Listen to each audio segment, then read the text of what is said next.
In front of me is Samsung Galaxy S24 Plus, and today I would like to show you how you can add emergency numbers.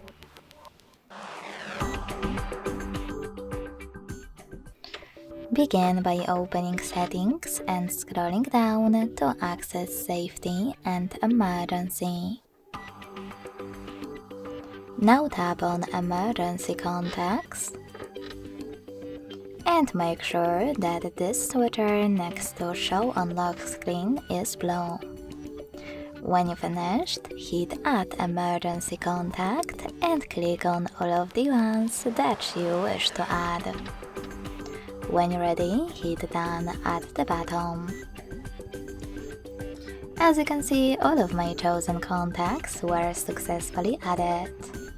To remove one of them, hit those three dots at the top right corner. Select Delete. Tap on the one that you wish to get rid of and click Remove at the bottom.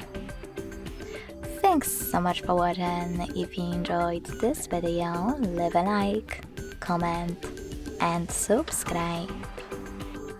Bye!